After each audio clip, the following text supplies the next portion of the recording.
En esta parte vamos a pasar revista a los casos que tienen que ver con federalismo y potestades provinciales dentro de este periodo. No sin antes subrayar de que por ahí, a diferencia de otras partes, de otros sectores de la jurisprudencia, que por razones endógenas o exógenas no tienen mayores novedades, esta es de las partes de las temáticas más activas y por eso tenemos una importante, no solo casuística, sino importantes principios que aparecen en los pronunciamientos de estos 2 años. Una particularidad importante es que muchas veces la novedad jurisprudencial es que la Corte no dice nada, o mejor dicho, dice que no es competente, rechaza las intervenciones solicitadas y consecuentemente le da prioridad o prelación, al menos temporal, a lo que digan los tribunales locales. Como ejemplo de esto tenemos el caso Cavallo Álvarez contra Colegio Único de Corredores Inmobiliarios de Salta, donde la Corte declara la incompetencia del Fuero Federal, reiterando que los planteos de inconstitucionalidad de leyes locales, por ser contrarias a disposiciones de leyes de derecho común, deben ser juzgados por los jueces locales. Sabemos que en virtud del 75, inciso 12, los intérpretes del derecho común son los jueces provinciales, no es un tema de derecho, digamos así, federal. En el mismo sentido, o en un sentido similar, tenemos el caso de la Federación Argentina de la Magistratura contra la provincia de Salta. En esa provincia, los integrantes de la Corte de Justicia Provincial no tienen periodos indeterminados, sino tienen periodos de actuación fijas, o sea, tienen mandatos temporales. La FAM plantea que esto es inconstitucional, afecta la estabilidad en el cargo, y la Corte no dice ni sí, ni no, ni nada, porque dice que ese planteo no es una cuestión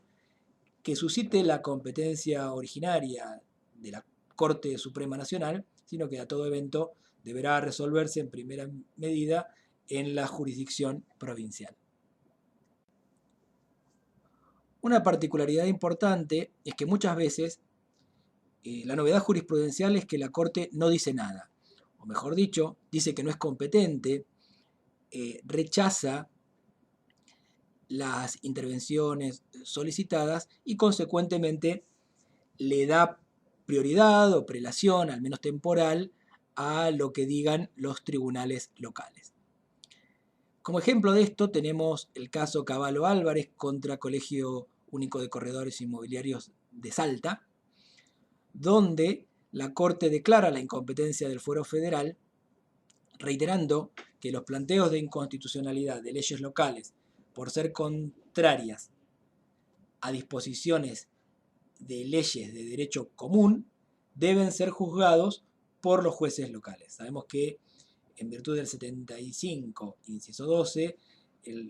los intérpretes del derecho común son los jueces provinciales, no es un tema de derecho, digamos así, federal.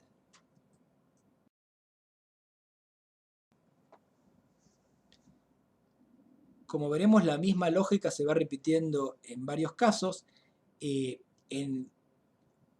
Unión Cívica Radical de la provincia de Santa Cruz no hay una competencia sino un pronunciamiento sobre un cuestionamiento al sistema electoral provincial, en concreto la ley de lemas. Esto tiene un precedente también reciente de la Corte, que es de 2015, Partido Obrero contra la provincia de Formosa. Tal como lo hizo entonces, la Corte dice que es una cuestión de derecho público local y que debe estarse al respecto de la autonomía de las provincias en la materia. Dentro de la misma temática electoral,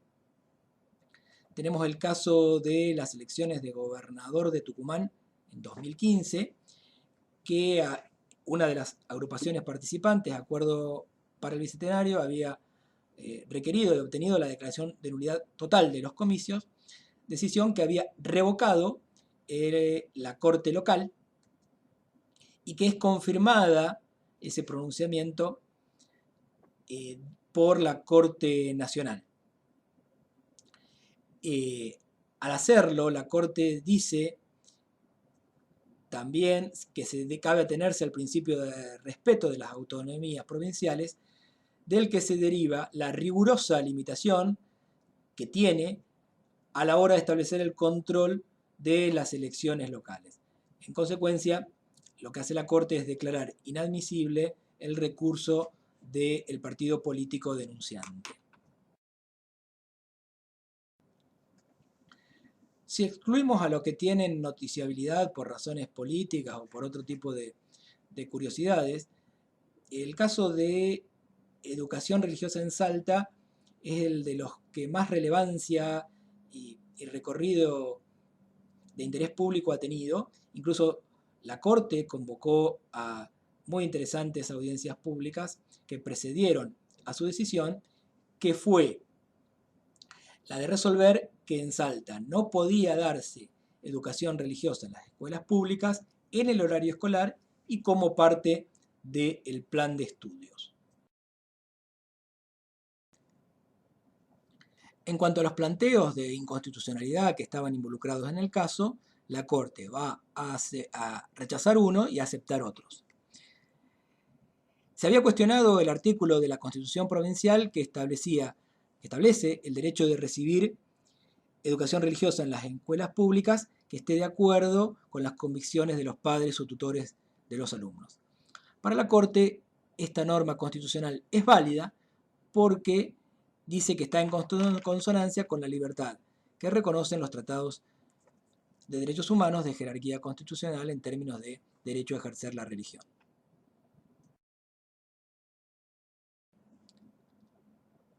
Al mismo tiempo, la Corte declara inconstitucionales algunas normas locales inferiores a la Constitución, y en particular, por ejemplo, la obligación dispuesta por la provincia de entregar un formulario en el que los padres manifiestan si desean que sus hijos reciban educación religiosa y, en caso afirmativo, en qué creencia desean que sean instruidos. La Corte dice que en tanto sea obligatorio, ello es discriminatorio y afecta la privacidad de los alumnos.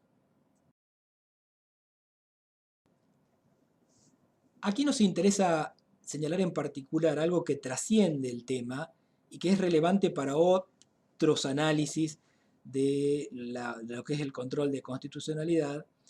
en la medida en que no se debe limitar a lo que es la norma simplemente escrita, sino que en algunos casos necesariamente debe implicar también el análisis de cómo se aplica o de las prácticas. La Corte hace referencia a ello en particular a los casos de discriminación, donde dice, cuando puede existir una norma neutral que prima facie va a generar, más allá de su neutralidad formal, un impacto desmedido en los miembros de un grupo. En esos casos, dice, resultará necesario, para analizar su constitucionalidad ante el riesgo de una discriminación a ese grupo, comprobar la manera en que dicha norma se ha implementado. En el caso de educación religiosa en Salta, esto aplicaba precisamente a los grupos que no formaban parte de la educación religiosa católica, que es el grupo en riesgo de discriminación en esa situación y coyuntura particular. Esto implica que el control de constitucionalidad no puede limitarse siempre a normas, sino que también en algunos casos puede involucrar el análisis de prácticas.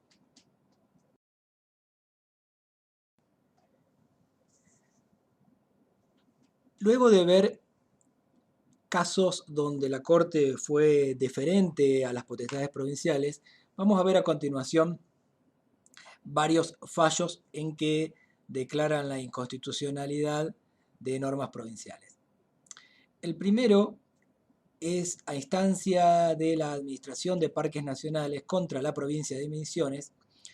donde la Corte declaró la inconstitucionalidad de las leyes provinciales que creaban un parque provincial en el río Iguazú entendiendo que esto implicaba afección al derecho de la nación anteriormente ejercido, que había instituido un parque nacional sobre el mismo territorio geográfico. Algunos temas se entremezclan y dentro de las potestades provinciales vamos a tener casos eh, mixturados con principios de derecho ambiental.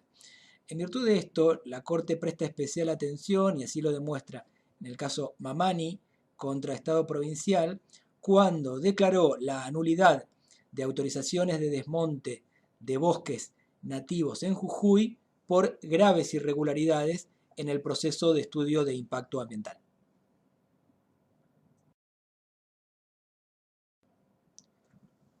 Un tema que en la práctica es derecho local, pero también tiene un soporte federal, es el de la autonomía municipal, y una de sus dimensiones es la de la autonomía financiera. Está íntimamente relacionada con la segunda coparticipación, que es la coparticipación de provincias a municipios. Sobre esto existe un precedente de la Corte sobre la capital de La Rioja contra la provincia. Y esta misma lógica es aplicada en un caso de 2018 que es Ciudad de la Banda contra Gobierno de la provincia de Santiago del Estero, en el que la Corte revoca la sentencia que había declarado inadmisible la demanda de la municipalidad de actualizar los índices distribuidores de coparticipación a los municipios. La Corte subraya aquí que el incumplimiento provincial de mantener actualizados estos índices supone una restricción de las rentas públicas del municipio con grave afectación de su autonomía, que tiene jerarquía constitucional desde la reforma de 1994, y, fijando este principio, devuelve el caso a la jurisdicción provincial para su decisión.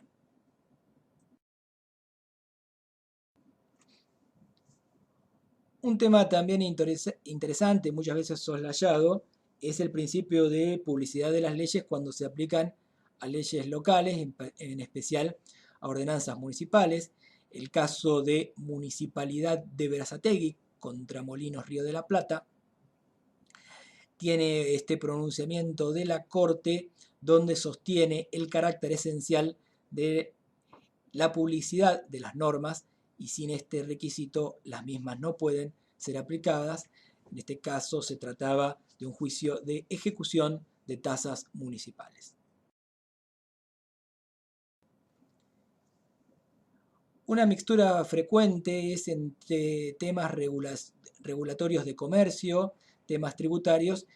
y en particular los que tratan sobre impuestos locales. En dos casos, resueltos el mismo día, de 2017, la Corte va a declarar la inconstitucionalidad de la aplicación de ingresos brutos diferencial cuando suponga alícuotas superiores para contribuyentes de tributo radicados fuera de las jurisdicciones locales. Esta decisión recae en los casos Bayer contra Santa Fe y Harriet y Donnelly contra la provincia de Chaco.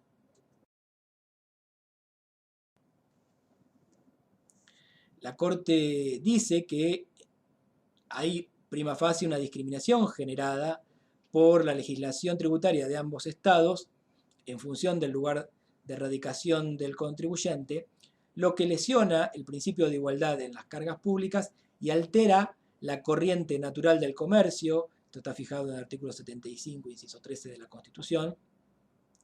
instaurando así una suerte de aduana interior vedada por la ley fundamental, los artículos 9 a 12 de la Constitución Nacional.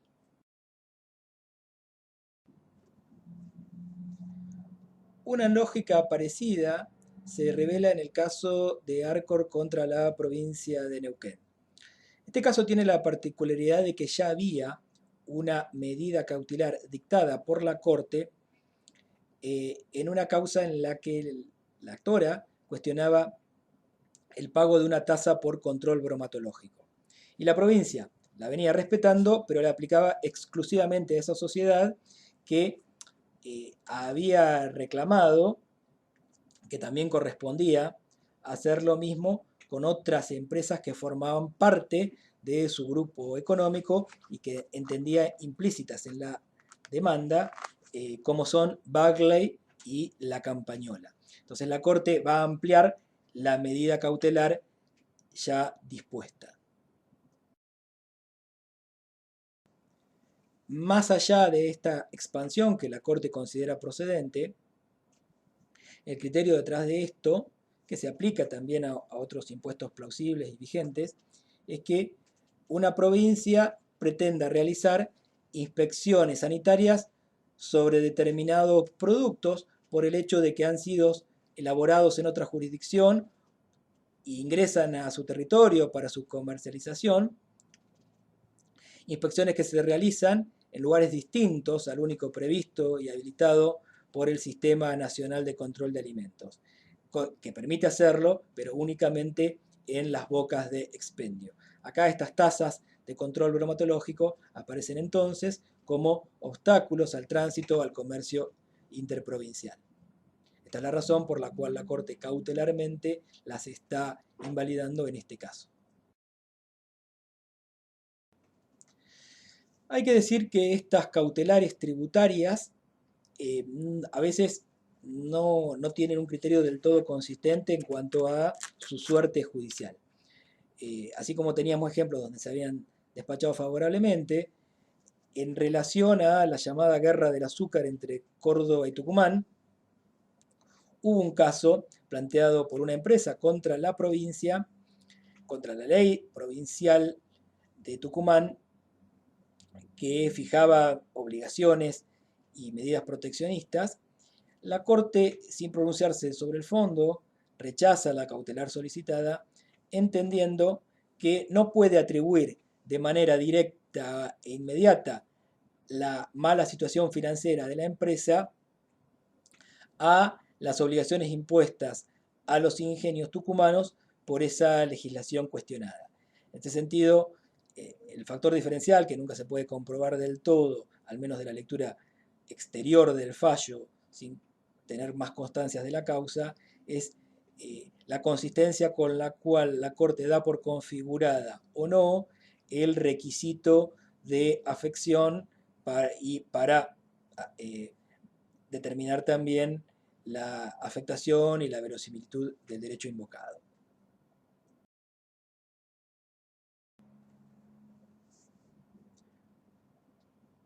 Un tema que también ha tenido cierto desarrollo es el de derecho indígena y en particular tenemos aquí la situación del reconocimiento de personería jurídica de comunidades. En el caso de Neuquén contra Estado Nacional, lo que destacamos es que la Corte declara la nulidad del reconocimiento de la personería que fue conferida directamente por el Instituto Nacional de Asuntos Indígenas, el INAI, sin la participación ni conocimiento previo de la provincia. En materia de derecho interprovincial hay una jurisdicción muy particular, que es la del artículo 127 de la Constitución Nacional, asignada a la Corte Suprema para conflictos interprovinciales. En este marco, el primer caso de la historia, el primer fallo se da en el año 1987, en el cual la Corte declaraba la interprovincialidad del río Atuel entre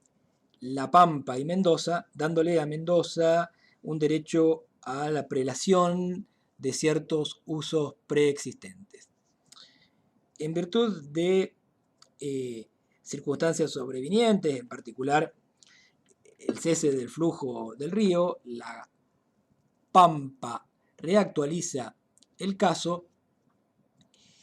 y, si bien no hay un pronunciamiento definitivo, en diciembre de 2017, luego de interesantes audiencias públicas con intervención de amicus y de las provincias, la Corte ordena, da curso a la acción, dice que no hay cosa juzgada porque hay circunstancias importantes a considerar y ordena a las provincias la presentación de un programa de obras con la participación del Estado Nacional. Entre otras cosas más casuísticas y coyunturales, lo que nos importa de este caso, conceptualmente, es subrayar cómo la Corte lo revisa el asunto a partir de un paradigma ambiental. Por eso es que fija el objetivo de asegurar un caudal hídrico que asegure la recomposición ambiental, en particular del proceso de desertificación del oeste de la provincia de La Pampa. De un modo más general, va a reconocer, como ya lo había hecho en algún otro caso anterior, Kersich, el derecho de acceso al agua potable. Dice que incide directamente sobre la vida y la salud de las personas y por esa razón debe ser tutelado por los jueces y en el campo de los derechos de incidencia colectiva, siendo fundamental su protección para que la naturaleza mantenga su funcionamiento como sistema. Entonces acá aparece el doble rol del derecho al agua, el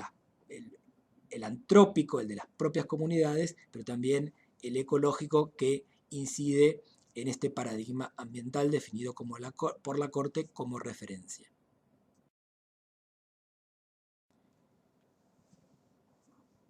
Otra consideración que destacamos dentro de este fallo,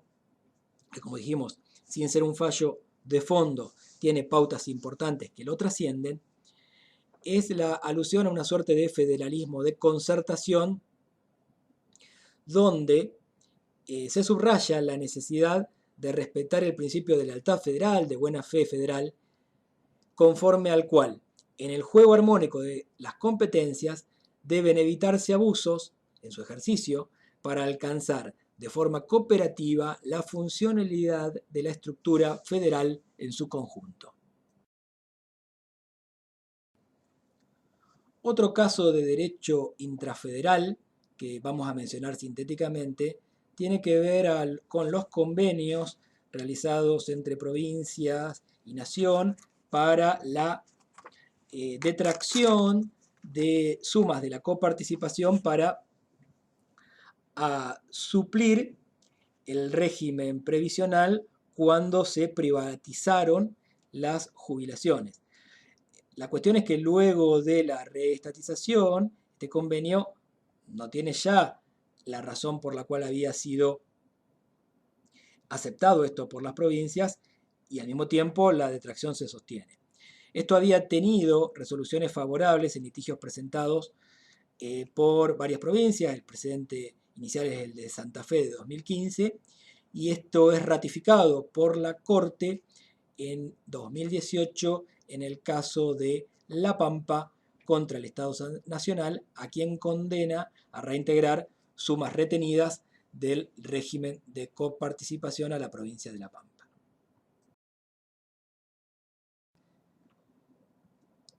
Y hay otro caso que es necesario destacar por sus grandes implicancias prácticas,